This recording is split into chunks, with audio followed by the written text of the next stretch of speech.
This is a KTVB News Group special presentation. Shasta Groening, survivor. We have a homicide scene with one adult male, one adult female, and one juvenile male. Our main concern right now are the two children we cannot find. It's a crime the people of Idaho will always remember. In May of 2005, Brenda Groening, her boyfriend Mark McKenzie, and her son Slade were brutally killed in this rural home in North Idaho. The two youngest Groening children, 9-year-old Dylan and 8-year-old Shasta, were kidnapped and sexually assaulted. No one knew they were being held captive in this remote campsite in the Lolo National Forest in Montana. An international Amber Alert was issued for the missing brother and sister. Their father made an agonizing plea. I'd like to address my children's abductors or abductor. Please, please release my children safely. Shasta Groening was just 8 years old when she captured the attention of the local and national media. Investigators say there are still no solid leads in the case. It is back to square one in the search for two Idaho children missing since Monday. Police are following up hundreds of tips in their search for Shasta and Dylan Groening. A little girl, a face no one could forget. Incredibly, 6 weeks later in July, 8-year-old Shasta Groening was spotted here at the Denny's restaurant in Coeur d'Alene with her family's killer, Joseph Duncan. I mentioned something to my buddy Chris, and I said, I think that looks like Shasta a lot. And he's like, I think it does too. And I was like, no, I said, I know for a fact that's her. There's no question in my mind to it. That's her. Hi, Pam. This is Linda, the manager at Denny's. Yes. I've got a little girl here with a tall gentleman, and she looks so much like this Shasta. The joy of Shasta's rescue was followed by the devastating news that her brother, 9-year-old Dylan, had been murdered by Duncan as well. More heartbreak for father Steve Groening. He's very happy his daughter's back. She's safe. He's obviously saddened by what we believe to be the death of Dylan. Count one. The defendant, Joseph Edward Duncan III. Killer Joseph Duncan was tried and sentenced to death, but he's still in the appeals process. Steve Groening has been there every step of the way. Yeah, until they fry him, there won't be any closure anyway. And God willing, I'll be around for that because I'll be sitting front row center. And if I'm not around for that, then I'll have even better seats. 10 years have passed, but Shasta Groening is someone the people of Idaho could never forget. She says her release all those years ago was just the beginning of her rocky road to healing. I know it's hard to imagine, but there were thousands of people, hundreds of thousands of people worried about you. Mm-hmm. So how are you today, and how are you doing?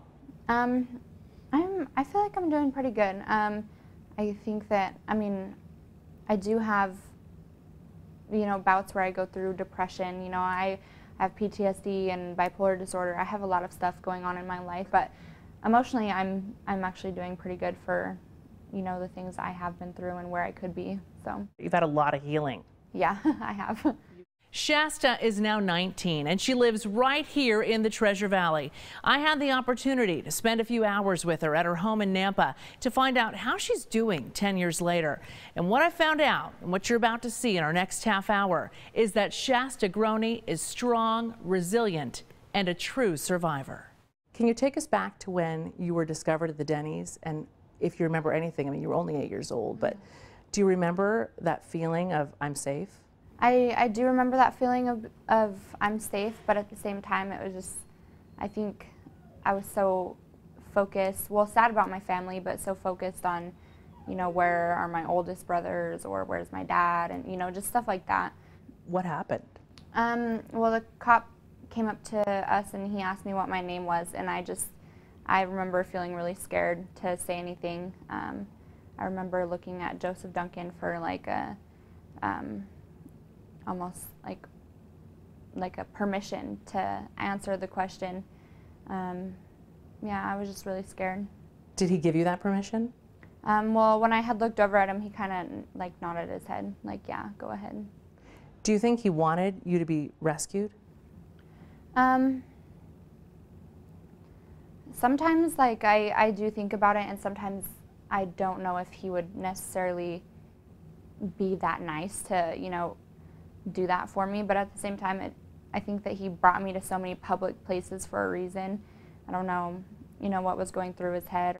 After Shasta Groney was rescued, she remembers talking to investigators about what happened. The night that they had found me, they took me into a back room and I was sitting on a chair and they were just asking me questions, and I would close my eyes and be like, I'm thinking, but I'd really be sleeping. I was super tired and just exhausted, and I didn't even really want to answer the questions. I just wanted to sleep. What were those next few months like with your dad? Did you get the help you needed? Did you see a counselor? Did you get to talk about it? I did. I was seeing a counselor that I really, really loved, but that came to an end when she was telling people outside of our sessions what was going on in the sessions. Oh.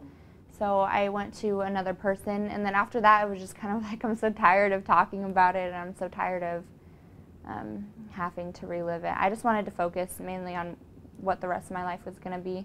I was a very future-oriented person. I hated looking back on my past. I think that things that happen like that, you can't really forget about them. I think that the images will always be vivid in your mind, or I know that they are in my mind. Are you able to push those memories away? I mean, I could push them away, but a lot of the times I don't really like to push them away because I guess I feel like if I were to push them away, it would be like avoiding, you know, what had happened to me. And I'm one of those people that like to face, reality and be like, well, yeah, that did happen to me. It's just a matter of working through it. After her rescue at 8 years old, Shasta went back home to start healing with what was left of her family. But her journey was just beginning, and she had a rough road ahead of her, a road that took her through drug addiction. When I was 14, that was my first time ever doing meth. We'll talk about Shasta's struggle with drugs, how she got help, her recovery, and how she's doing today. So this is the nursery. Yeah. Shasta Groney, survivor. We'll be right back. You're watching a KTVB News Group special, Shasta Groney, Survivor. You did fall into drugs, correct? Mm-hmm. Do you think it was because of, was it a symptom of what happened? Was it a way to stuff it away? It was when I had started middle school is when things started to slip. That's when I, started, smoking marijuana and drinking, and it actually made me feel really good because I didn't feel like I had to focus on all the stuff that was going on in my life at that point. I mean, there was still court stuff going on with Joseph Duncan. There was still counseling that I had to do, and so I think that all kind of pushed me over the edge a little bit. When I was 14, that was my first time ever doing meth, and for 4 years after that, it was, meth. I experienced with other drugs too, a lot of party drugs, acid, mushrooms, just stuff like that. I just pretty much anything I could get my hands on that made me feel like a different person, I would do. How did you finally get help or realize you needed help? Well, I mean, it did take me going to a juvenile detention center to get that help, and the judge was very honest with me, and she was like, I'm going to send you to a correctional facility. You get out pretty much when you change your life. And I went, and I was there for over a year and actually got some really, really good help. Met a lot of girls that had been through a lot of the stuff that I had or had been through similar drug experiences, and were able to help me see that my life didn't have to be that. Shasta spent over a year at the St. Anthony Juvenile Correction Center in eastern Idaho. Then she moved here to the Treasure Valley, clean and sober, ready for a new start. I actually came to a step-down program that is in the Treasure Valley area, and was there for probably about 4 or 5 months, and they helped me get on my feet, get a new place, and just work on my sobriety. It seems like a lot of people here are more kind of like they see me and they recognize me, but they're just kind of like, let's let her live her life. Shasta has been sober for 2 years now. She's 19 and she's expecting a baby who she's already named Lorenzo. She calls him her miracle. So this is the nursery. Yeah. It's coming along. Mm-hmm. Yeah, we like the monkey theme because I always call him like my little monkey and stuff, and he's always like bending, like in the ultrasound pictures, he's always bending weird like monkeys do, or he's always just doing like little cute things. Tell us about this baby. I don't know, it's completely different. I feel like my whole mindset has changed. It's kind of like I'm very focused on my son and bringing him into a good environment, that every time I make a decision or every time I do something, I'm like, well, how is this going to impact my family? you know, it's just kind of like, I think that mother instinct is already kicking in. This was where we got to hear his heartbeat. I want him to know, like, as he gets older, what happened to me, and I hope that he can learn, you know, from my mistakes and the good things that I've done.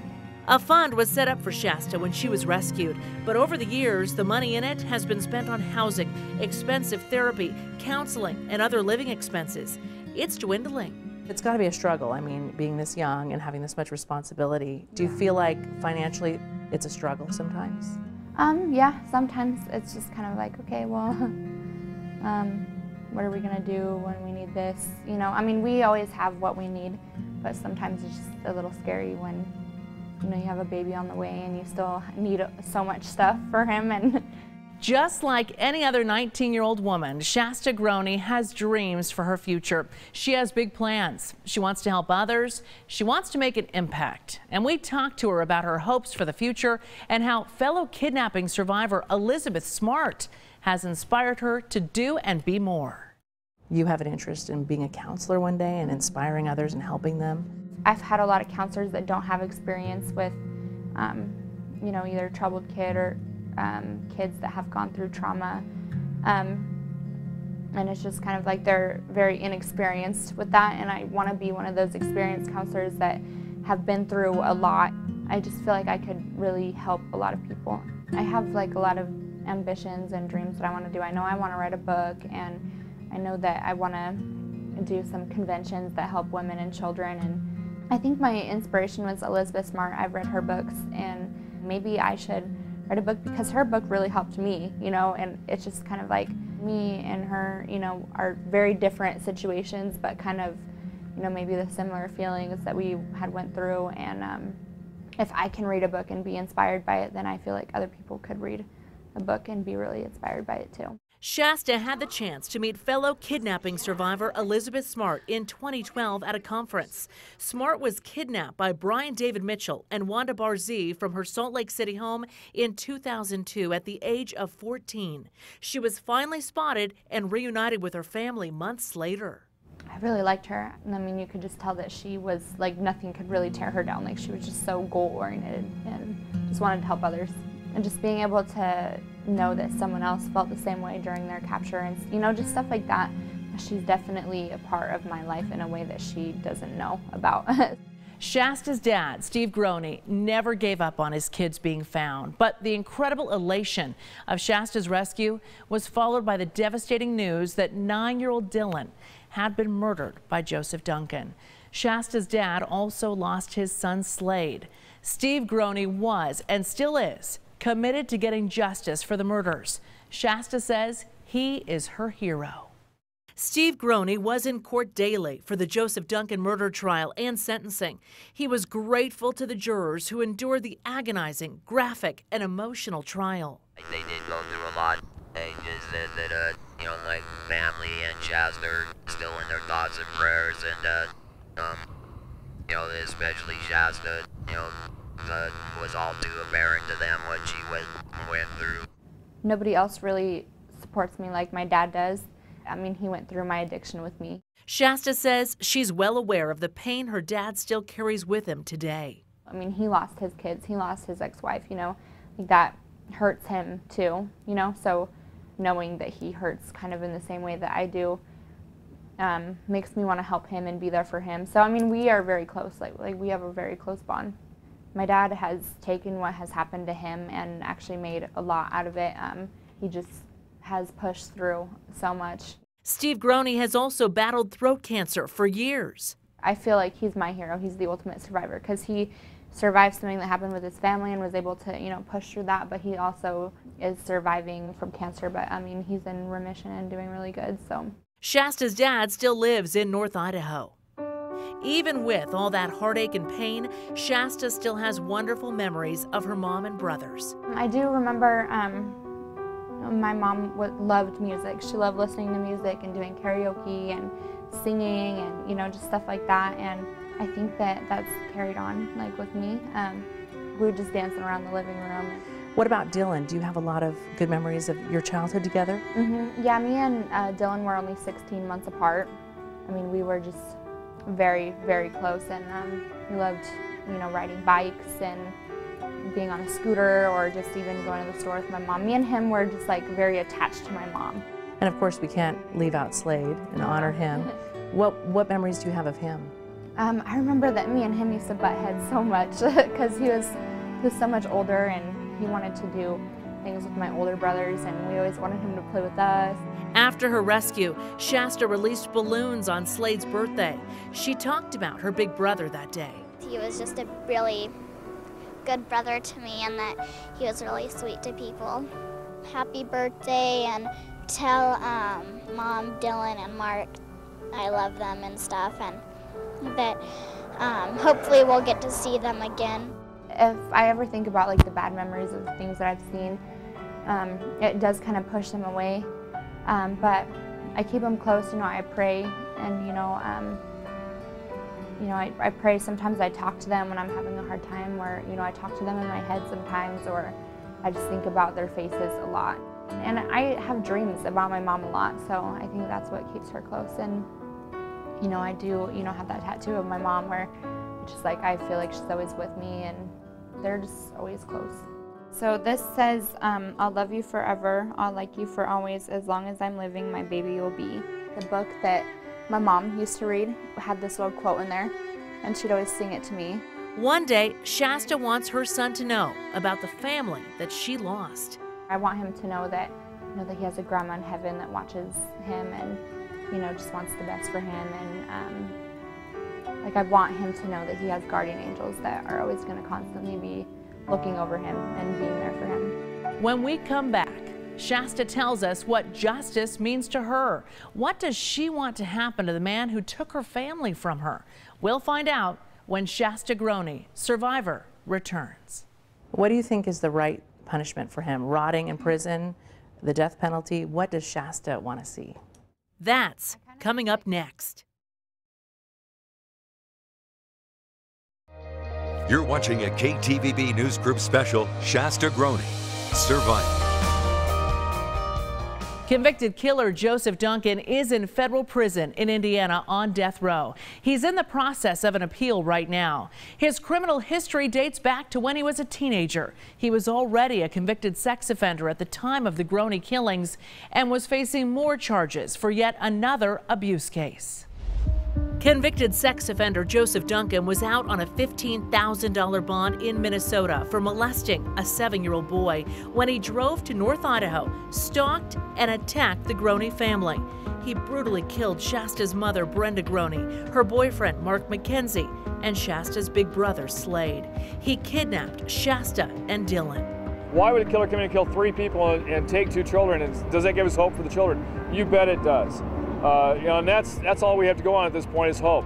This is where the FBI says Shasta and Dylan Groney were held hostage by Duncan for all those weeks. This is where the remains of Dylan Groney were found. Heartbreaking letters that Shasta had written to her dad in captivity were also discovered. 6 weeks later, Duncan was arrested after he was spotted at this Denny's in Coeur d'Alene with 8-year-old Shasta. I was like, God, you know, that little girl looks a lot like Shasta. I said, it's going to be okay, honey. And she goes, I just want my daddy. I just want to go home. And I said, these nice officers are going to get you to see your daddy. You're going to see him very soon.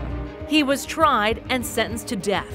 He also pleaded guilty to the 1997 murder of a 10-year-old California boy by the name of Anthony Martinez in a deal that allowed him to avoid another death penalty sentence. Right now, he's sitting on federal death row in Indiana. He's appealed many times. In October of this year, Duncan's lawyers filed a petition with the Supreme Court to further appeal. A decision is expected by June of 2016. Let's talk about Joseph Duncan for a moment.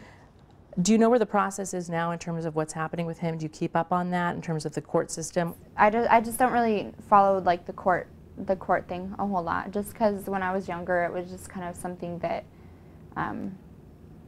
we were very set on me not testifying, and you know, my dad didn't ever want to come home and tell me what was going on with the court because he wanted me to just kind of be able to move on with my life. What do you think is the right punishment for him? Rotting in prison, the death penalty? What does Shasta want to see? I agree with the death penalty, but I wish it was kind of more like the older days death penalties. I think that, I guess, I know that two wrongs don't make a right, but I think that he should be able to feel what he put others through.